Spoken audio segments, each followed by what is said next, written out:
अपने देश के सैनिकों को, शूरवीरों को, रणबांकुरों को नमन करते, सलाम करते, सैल्यूट करते हम एक और शौर्य की कहानी आपके लिए लेकर आए हैं। 1965 के युद्ध को 60 साल पूरे हुए हैं और उस दौर की लड़ाइयों को अगर आप देखें, उस दौर की लड़ाइयों को अगर आप याद करें तो एक से एक ऐसी अद्भुत वीरता की कथाएं हैं। जैसे आज जो कहानी हम आपको सुनाने जा रहे हैं वो एक ऐसी लड़ाई की कहानी है जो पाकिस्तान की सीमा के भीतर लड़ी गई, जहां पर न केवल भारतीय सेना काबिज हुई बल्कि उस जगह पर नियंत्रण अपना रखा। इसे अब तक के इतिहास का सबसे आक्रामक और सबसे इंटेंस मोर्चा कहा जा सकता है, सबसे इंटेंस लड़ाई इसे कहा जा सकता है। यह है डोगराई की लड़ाई।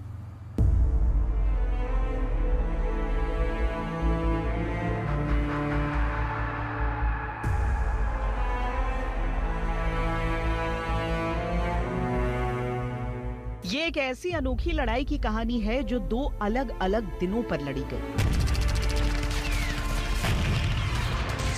ये 1965 के युद्ध का वो कारनामा था जिसे करने से पहले तक असंभव माना गया था। लड़ाई का पहला दिन युद्ध की लगभग शुरुआत था और लड़ाई का दूसरा दिन युद्ध का अंत।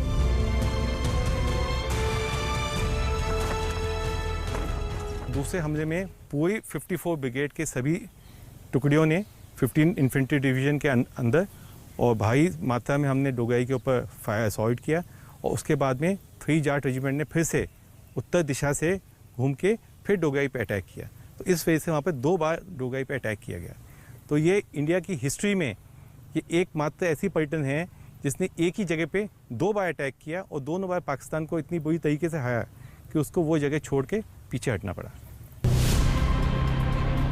पाकिस्तान ने बार बार जब उकसावे की हद लांघी तो 6 सितंबर को भारतीय सेना ने सरहद को लांघ दिया और लाहौर की ओर कूच कर दिया। वहां पर एक गांव है डोगराई, जहां दुश्मन की 16 पंजाब बटालियन ने डिफेंस अख्तियार किए हुए हैं। हमारा टास्क है कि हम जाकर उस बटालियन को बर्बाद करेंगे और डोगराई गांव पर कब्जा हासिल करेंगे। हम अभी यहां से डोगराई में ही मिलेंगे, चाहे जिंदा या मुर्दा। जाट बलवान जय भगवान, जाट बलवान जय भगवान, बजरंगबली की जय, बजरंगबली की जय। जाट रेजिमेंट की 3री बटालियन को डोगराई को कैप्चर करने की जिम्मेदारी दी गई। डोगराई ईचोगिल नहर के पूर्वी तट पर स्थित है। इस पर कब्जे के बिना लाहौर तक जाना संभव नहीं था।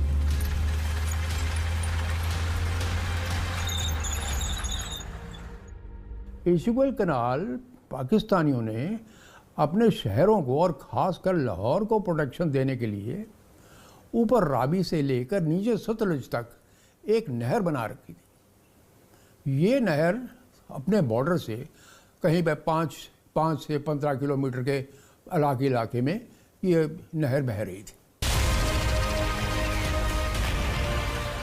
6 सितंबर 1965 को 3री जाट ने वाघा के उत्तर से इंटरनेशनल बॉर्डर क्रॉस किया और दुश्मन को शिकस्त देते हुए ब्रिगेड के आगे बढ़ने का रास्ता साफ करते गए।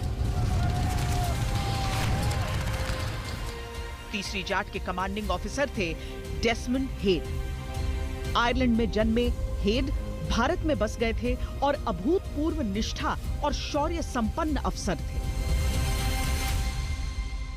कर्नल डेसमंड हेड को उस टाइम पे 3 जाट रेजिमेंट में उनको माना जाता था कि वो सैनिक भी हैं और संत भी हैं और वो हमेशा अपनी पलटन के जवानों के साथ में इतने घुल मिल के रहते थे और उनके साथ में इतनी ज़्यादा बातचीत करना और साथ ही साथ में उनको बहुत अच्छी टीम मिली हुई थी।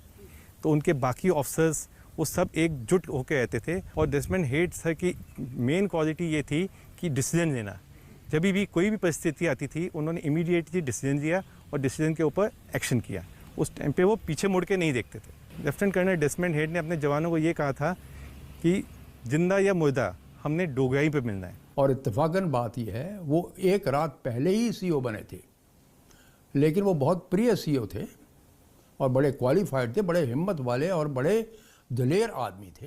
ज्यों शेलिंग शुरू होनी उन्होंने पलटन का चक्कर मारना शुरू कर देना। जवान के दिमाग के ऊपर बहुत असर पड़ा कि देखो सियोर साहब कितना निडर आदमी है, और वही उनके अंदर भी भाव पैदा हो गया। सैनिकों में जबरदस्त जोश था, वो दुश्मन के पलटवार से भी नहीं थमे। सुबह 11:30 बजते बजते ईचोगिल के ईस्ट बैंक को कैप्चर कर लिया।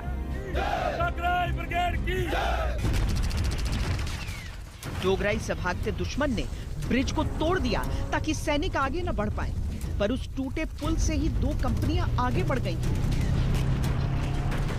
ये वीरता का एक ऐसा ऑपरेशन था जिसकी कल्पना भी कोई नहीं कर सकता था। पर फतेह एक बात थी और उन इलाकों पर कब्जा बरकरार रखना दूसरी बात, क्योंकि हवाई बमबारी में 3 जाट का प्रशासनिक कॉन्वॉय ध्वस्त हो चुका था। रेडियो कम्युनिकेशन न होने के कारण फायर सपोर्ट नहीं मिल पा रहा था। पाकिस्तान इलाके में अतिरिक्त फौज भेज रहा था और टूटा ब्रिज अब पूरी तरह बिखर रहा था। ये संकट था कि कहीं उस पार गई कंपनियां उधर ही न फंस जाएं। आखिरकार ये फैसला लिया गया कि उन्हें अपने कैप्चर किए इलाकों को फिलहाल छोड़ना चाहिए। 11 साढ़े 11 बजे तक हमने कैप्चर कर लिया डोगराई, और कुछ क्रॉस भी कर लिया, डोगराई को क्रॉस कर लिया। लेकिन कुछ कारणवश हमको वहाँ से डोगराई से आना पड़ा और हम पीछे फिर गोसल दयाल आ गए, क्योंकि उनके ऊपर प्रेशर ज़्यादा, काउंटर अटैक का ज़्यादा प्रेशर आ रहा था। 3 जाट के जवान जब मोर्चे पर निकले तब से ही पूरे जोश से भरे हुए थे। जो लक्ष्य उन्हें दिया गया था, जो ऑब्जेक्टिव उन्हें दिया गया था, बहुत तेजी से उन्होंने उसे हासिल कर लिया और उससे कहीं अधिक हासिल कर लिया, यानी कि और अधिक क्षेत्र को कैप्चर कर लिया। पाकिस्तान के लिए शर्मनाक ये बात थी कि वो लाहौर के मुहाने तक पहुंच चुके थे। भारतीय सेना डोगराई में निर्णायक आक्रमण की तैयारी कर रही थी। 21-22 सितंबर की रात को पहले फेज में 13वीं पंजाब को माइल 13 हासिल करना था और रात 1:30 बजे तीसरी जाट को उत्तर की ओर से डोगराई को कैप्चर करना था। यह बिल्कुल भी आसान नहीं था, क्योंकि अव्वल तो पाकिस्तान ने डोगराई की किलेबंदी कर ली थी, दूसरा कि इस बार सरप्राइज का एलिमेंट नहीं था, दुश्मन चौकन्ना था। पहली टुकड़ी को आंशिक सफलता ही मिली, लेकिन योजना के अनुसार सैनिक डोगराई की ओर कूच कर गए। वो जो 13 पंजाब ने, उन्होंने फिर शुरू किया, टैंक्स आ गए और टैंक्स के साथ हमला कर दिया। जब टैंकों के साथ हमला किया, जो पाकिस्तानी बैठे थे माइल 13 के ऊपर, वो पीछे उठ के भागे। अब पीछे उनके पीछे जाट पहुंचे हुए थे डोगराई में, तो वो आगे से भी मारे और पीछे से भी मारे गए। तकरीबन 5:30 बजे तक, 6 बजे तक सवेरा हो गया था। हमला हमारा तकरीबन सक्सेस हो गया था। पाकिस्तानी इतना घबरा गए कि उसकी 2 कंपनियां नहर पार करके भाग गईं। डोगराई पर भारत का कब्जा हो गया। अदम्य शौर्य का प्रदर्शन करते हुए 58 जाट योद्धाओं ने अपनी जान गंवा दी थी। पाकिस्तान के लगभग 300 सैनिक मारे गए थे। लाहौर घिर चुका था। भारतीय शूरवीरों के जुनूनी पराक्रम से पाकिस्तान को सबसे बड़ा सबक मिला था। उनके सीओ साहब, गोलवाला साहब, 16 पंजाब के सीओ साहब, एक कमरे में से या टैंक के नीचे घुसते हुए वो पकड़े गए।